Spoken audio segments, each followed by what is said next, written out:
Hi guys, I'm Dr. Donald Pelto. I'm a full-time podiatrist in Worcester, Massachusetts. Welcome to Podiatry Practice Mastery, where I help other podiatrists develop successful principles and skills in their private practice.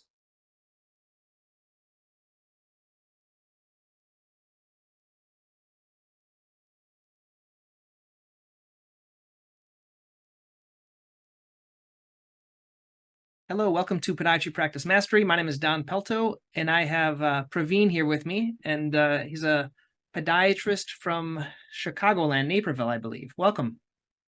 Thank you. And we were chatting a little bit before, and we have some kind of similar philosophies behind practice management. And you've been doing it a lot longer than me, and so I'm hoping to get some good pearls. I'd like to ask you a little bit about kind of why you decided to go into like solo practice versus a large corporation, and kind of your vision for your practice. I really wanted to get into sports medicine since I was quite young, and podiatry was kind of like the perfect fit for me. I play a lot of racket sports and competitively, and so that's a lot of sports actually. So that was really what I wanted to do. And my vision, even when I was younger, was always to kind of like have a balance in my life. So um, I wanted to have control over what was going on every day, Mhm. and of course, I think there's a few constants in your life. One is, who you get married to. The second one is your career and where you live. So I wanted to have some control over, what was happening in my career and how much I worked, what I did, where I worked, and I felt like the best way to do that was to have, my own place and not work for somebody. Hmm. And in terms of your practice that you have, is it more of a sports medicine practice? Like, what's your ideal patient? If you could see this patient all day long, every day, what patient would that be? I would definitely be someone with a plantar fasciitis or a musculoskeletal type of a problem. Uh, that's what my interest is in, and I find those kind of patients, uh, fortunately, do usually really well with conservative treatments, and they get back into their, usual activities pretty quickly. Hmm. And so, when you talk about like we're talking a little bit about marketing, how is it that you can kind of only speak to that type of a patient or only see that type of a patient? A lot of times doctors say, "Well, I have to see everything. How can I only see or focus on sports medicine or plantar fasciitis?" How did you do that in your career? When I started out, I actually opened up my own practice right after I finished my residency. I did work for someone else part-time just to help pay the bills. And initially, of course, I advertised for everything, like everybody tries to do, because you're like so scared that you're going to miss a patient and not get, capture the revenue that might be associated with that, et cetera. But then as you start, I think I marketed everything for several years. And then I started to see like, wow, I really, this is what I really enjoy. These are the patients that I seem to do really well with, and they seem to, connect with me. And those are the type of patients that seem to send other similar type of patients back to me. So Hmm. then I started trying to target that when all of my marketing. And so I actually tried to do speaking, sessions, wherever I could market that kind of injury or that kind of problem, I tried to do that. I'm very involved with a lot of local sports, and so I connected with some of the physicians, uh, volunteered time, and tried to gain more expertise from them as well as try to get more exposure to my own practice. Yeah. And so when you kind of spoke to that, is it mostly in the community, like public speaking and being involved, or is it like doing blogs or doing lectures, or like social media and stuff like that? Is your focus mainly like in person, or is can it be virtual too? Or what's worked for you? Who are the best people that send patients? Is it other patients or is it other doctors? It's definitely other patients. Honestly, I would say after my first year, I really never ever really solicited any physicians. Hmm. Um, I would, of course, connect with any of the physicians if we had common patients and they were wanting to know, hey, what's going on with my patient. I would call them personally, and then I would, try to tell them, hey, this is what's going on. This is what my plan is. This is, how long I think it'll take, and this is my course of action. If this doesn't work, then I'm going to try this. And over the years, I think I think the media has also really substantially changed since I started practicing. So it's been 27 years now since I've had my private practice. So there was no online big stuff, etc. It was still yellow pages, etc. Yeah. So I did a lot of it in person, honestly, Mhm. and more so, I would say not hard, but like soft. So, I'd go, for example, I volunteered with a local physician for their football team, and any of their foot and ankle stuff that they would have, they would direct to me, hey, help them out. I did stuff like since I play tennis and badminton and now pickleball, but I would I'd play myself, and then they would start knowing that, oh, you're a podiatrist and you deal with this, so they would Yeah. then ask me, hey, would you mind seeing some of our injuries that happen here, just like that. Yeah. And so let's say I always like to hear how other people treat and explain it. Let's say, I'm a 50-year-old female comes in, went to Disney recently, came back with plantar fasciitis and equinus. How would you work that patient up on the first visit? You mentioned something about like spending time. How much time do you spend with your patients and how do you teach them? So I spend a lot of time, especially in my initial visit, because I like to really get an idea as to like who the person is, what kind of activities they do, and I'm very detail oriented in that. So I think that's what kind of sets me apart from a lot of the other local podiatrists. I probably spend a good 45 minutes, depending on what's going on with the patient. If it's pretty straightforward stuff, then obviously not. But I do a complete exam on every single one of my patients, and I mean from vascular to, their neurological Mhm. to, I even actually watch them, have them stand, I have them walk, I get what they do for work, where they do the work, what kind of shoes they wear, previous injuries, what kind of medications they're taking, what works good for them, what hasn't worked good for them, how did the injury happen, where did it happen, what did you do right after the injury, um, all of those kind of things. And then that gives me a pretty good picture as to like what this person's lifestyle is, what kind of shoes they like to wear, how the injury occurred, what else might be happening. So many of the time, I found like just a lot of the stuff is just coming from their shoes. Like I look at their shoes and I go, have you noticed like your shoe is like completely worn out on one side? And then is this the shoes you wore, when you went to Disneyland? They'd Mhm. be like, yeah. Well, okay, so this is probably your number one problem. So then I usually start doing very conservative things with them, like changing their shoe gear. I have them do, I'll maybe do some foot strapping. I like Una boots a lot for initial treatments because they really help reduce a lot of the swelling and they give me some control. And uh, I try to stay away from anti-inflammatory medication if I can, but I'll tell them that they can use it. But if they're going to use it, then they have to use it in proper dosing and with food, so that they don't harm themselves, Mhm. and only use it as they need it. And then usually I'll order some imaging for them. Uh, if so, I'll give them a script and I'll say, okay, let's see how you're doing. If you're doing well, then great, you don't have to do the imaging. But if you're not, then I want you to get imaging. And then yeah. An outside imaging facility. Do you have ultrasound? And I did used to do all of that, and that it was more convenient, and I would get a specialist at what they do, trying to review that and frame. And I think that's a better win for my management tool for me. And who is going to get a quarter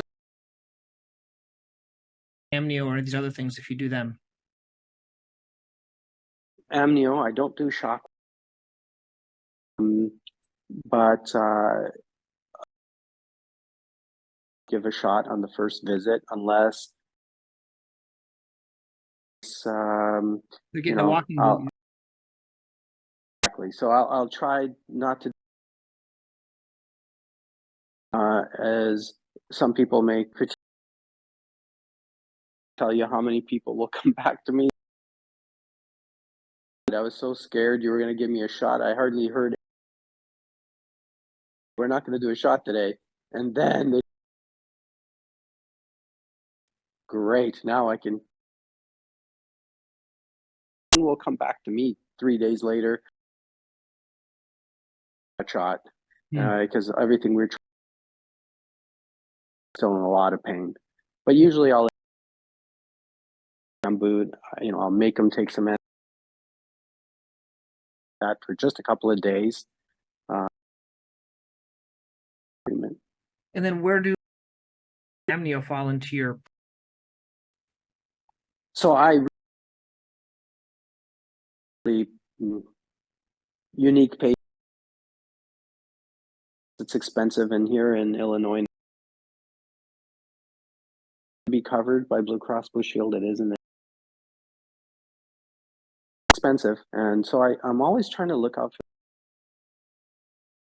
because all these things add up very quickly for them. It's verification on all my patients before I see them. Out for them, I try to tell them, hey, please always check yourself. It's up that you do have, or you have one pair of, whatever the case might be, so that this might be to do some of those things. And so because I was in school, a lot of them cover orthotics. A lot of the better plans, especially the PPO, it's still a bit. You do try to do an insurance and try to get some idea. Some will only cover it if you're, and some will only cover it for certain the diagnosis is, but usually the muscle covered. Yeah. So I'm always curious how then physical therapy. You have in-office physical therapy. Did you, and then explain stretching or foam best for your practice? I have a handout that I give them with them how to do it properly, doing the exercises. Is a physiatrist, so we have so for physical therapy and wherever is convenient for them. And usually after, usually at the second visit, things we did, how did those work out? Reduction in pain. Well, great. Then we want to probably move the conservative treatment, but then possibly if they're not getting better, then I'll offer them a cortisone injection. Sometimes if they've had imaging done already, then I'll know what the numbers are, so I'll know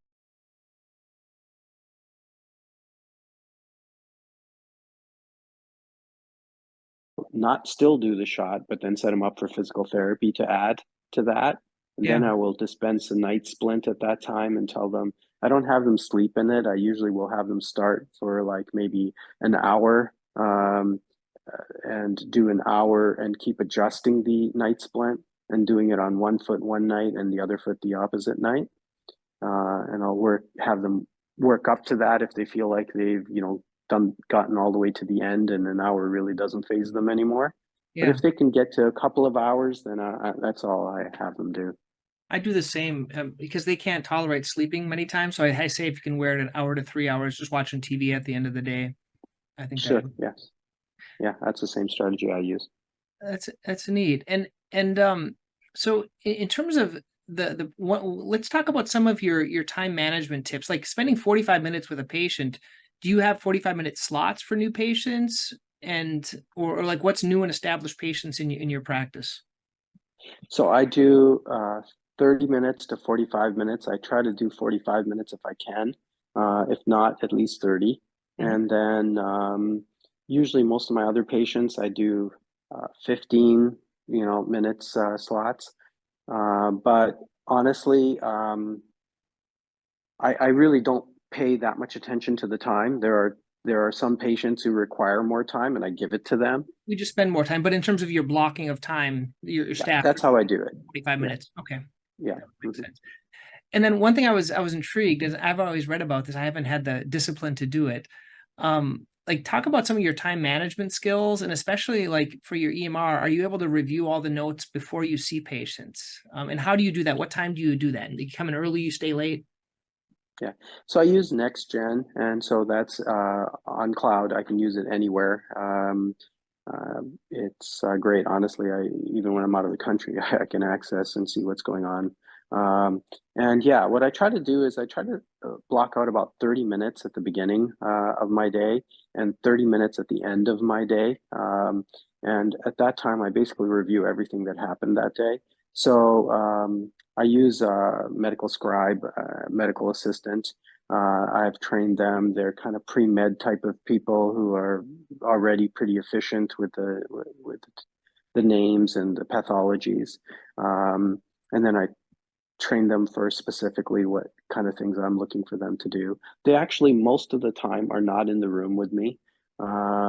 So what I do is I still use a little a super bill, and I write some of my things as to what's going on with the patient on that super bill, and then I also circle all of my own codes. And then I use my scribes to kind of like they'll come in at the beginning, they'll see what I'm going to do, and then they'll move on to to go finish the note or help start the note for me. And then I'll just come in and fill in the, portions that I need to fill out. Mhm. And then go into the next room, and they'll have already gone into that room. And on each of my super bills at the last visit, I kind of have a plan laid out for them, like if better, do orthotics. If not better, possible shot. Or start Yeah. physical therapy. So when they review that also before the beginning of the day, so they come in an hour before any of the patients are scheduled and review all of the notes of the patients that day. And they'll go to talk to the patient before I go there. And they will confirm, okay, so are we getting better? The doctor talked to you about orthotics last time. Is that something we're going to do for you today? And if they say yes, then they'll kind of get everything ready for me for the orthotics so that when I come in, I can just execute and I don't have to do really much. I just examine and confirm, and if not, then I don't do that, and that's okay. But at least it's ready for me, so that I find that saves me a ton of time. Because if it saves me 5 minutes on every patient, we all go home, an hour or two earlier, so that's nice. Yeah, I really like that way of doing it, of that scheduled time, looking at it before. I like that. Yeah, How long have you been? I'm my latest passion is scribes, having a scribe, because it's really my level of quality of life has went up dramatically. Um, definitely. Yeah. and so you've decided to use are they scribes slash medical assistants, or do they medical assist Yes. X-rays do everything as well? Does everyone a scribe, or you have certain people that are scribes? No, I have at least two people who are always there on any given uh, exam day, who are they're basically medical assistants, but really they're doing the job of a scribe as well as a medical assistant, and I've trained them that way. And they'll, like I said, they'll keep the office moving, they'll keep the flow moving. If there's a new patient who comes in late, or et cetera, they'll already adjust all of that, and the front desk will just check them in and check them out. But they will go in before I do on all the patients, get all the bandages, whatever they need, get all that all ready for me. They'll have the patient on the seat, they'll have them at the right height, they'll have figured out, okay, on the last note, what did we do? What are we planning to do? They've already read that before the patient comes in. So then they review it again quickly, looking at the last super bill that I used, that okay, this is what's going on with this patient. Then it's almost like they're walking in and confirming everything, and kind of setting it up for me so that Nice. it's easy. And it really, I think it makes you look good as well because, they're almost positioning you for what's next. Yes. There's no hard explanation. It's like, okay, this is what we had talked about. Are you ready to go forward for this next step? That's Yes. awesome. That's awesome. Well, And this then is the last thing I do is, sorry, Don. Last thing I also do is at the end of the night, I actually review. I make sure before I go to bed. That's one discipline I have done now is before I go to bed, I spend about half an hour and I will review the day's review end so I can see what I build. And, that I saw, whatever number of patients I saw that day, they all were recorded in there. And, I'll quickly review my notes and I won't go through all the details, but I'll just check my plan and procedure as to like, hey, this is what I did with them, and that I didn't miss anything, and that if there's something else that I now in my quiet time, not in the office, was like, oh, I also want to mention this in here, or whatever else happened that day. For example, if I talked to the physician and I didn't document that in my note while I was in there, I will add that now. So that way, then I feel like before I go to bed, everything that was done that day is done and it's clear, Yeah, and I don't have to worry about it. there's closure on everything, Yes. you know. Yeah. Those are great tips, and I think everyone that's listening would benefit from that. As we're kind of concluding, I guess if you could, I think a lot of people that are listening to this kind of podcast, they're in their own practice, and all of them are wanting to be more successful. What is kind of, if you could pick up, if you're training and talking to some young doctor that's just starting out, what is your kind of your main tip for success in a balanced life? I would say, see what you enjoy doing. Like I find myself, if I'm about to do something, I'll run across, oh, here's a thing on an article on this, and I'll find, oh my God, I started reading the whole article without doing what I was actually planning to do. So clearly, these are things of interest for me, and I'm attracted to them already. So pick something that in your practice you can't be great at everything. So, you can, of course, have things that you can do besides what you love, but try to add that into your practice because I think even after all these years of practice, I really feel like I don't really work. I feel like I go in there and I have a great time with my patients and I have a great rapport with them. And 99% of the time, I mean, I'm refreshed by my day rather than, oh my God, at the beginning I remember always being stressed out about what's going to come next, what am I going to do with this, now what, now it's, I guess some experiences definitely helped me, but now it's like I really enjoy going to work. And but then when I'm done and then I'm off to my sports and I'm in a whole different world and with my family. That's, I think a caveat, doing what you enjoy and then either hiring someone or delegating what you don't enjoy. So, Yeah. and this is something that's taken me time to learn, but there's certain things I enjoy. I enjoy the patience. I don't Hmm. enjoy documenting because it made me Hmm. mentally fatigued at the end of the day, multitasking or task switching. But similar to you, Hmm. all my day is just treating patients. How great is that? And all the Hmm. documentation is done, and I just review those, every 4 or 5 patients. I review it, but like the amount of joy, and I can just do the stuff. And I have my little presentations that I do, so I pull up my PowerPoints, go through it, and I tweak it, and it's just fun every day. And Hmm. so I think that's the key is you do something you enjoy, and then if you like it, like I like plantar fasciitis, Achilles tendonitis, things like that. And when they get better, I'm like, well, you're like the hero because they've come Hmm. after they've seen 2 or 3 other people and they maybe saw you online and all of a sudden you can help them. And it's just really rewarding. And so Yeah, yeah, one other thing I would say is, I think especially later on in my career now, after the first 4 or 5 years, I learned that sending patients out to people who can handle this better than you or have interest in this, so therefore they're much more on top of this particular thing, is an amazing thing to do. I initially was very involved with wounds, etc., and then I just where I am practicing, I don't see as many of those, and so when I do see those now, I stabilize them and then I send them to someone who I know loves wounds, reads all about wounds all day, and sees that in their practice. And so I feel like I'm doing the right thing by the patient. Yeah. And now this is not a stress for me to like go, oh my God, do I know everything that's going on with this? You know, am I doing all the things that could be here? What Yeah. should be my protocols? I don't need to worry about those things. I just stabilize the patient and I get them to someone who does this a lot.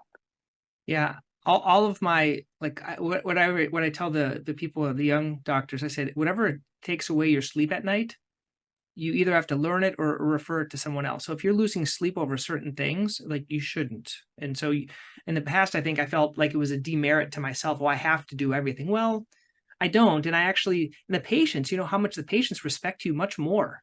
They're like, "Oh, I'm gonna Mm-hmm, see someone," and I talk up the other person usually. I position them like this. We have a young mm-hmm, doctor here. He's a lot younger, but he's excellent at, let's say, an Achilles repair and things like that, things that I mm-hmm, just don't do enough of. And I'll say, mm-hmm, he's gonna, and they, oh, thank you, thank you for. They don't mind seeing me and then seeing him or another provider. So I think that's a key. It's just good medicine too. But I think in the mm-hmm. beginning we're insecure, right? We think we should do it. Yes, So yes, well, yes. great. I appreciate this interview. This is a great time. Thank you. Thank you. I really appreciate you and spending so much time. I think you do an amazing job for a lot of podiatrists, not just the young ones. I often read about some of those things that you're talking about, and I go, "Oh my God, yeah, I forgot this little caveat." You know, that's great. So good, good, good work there, Don.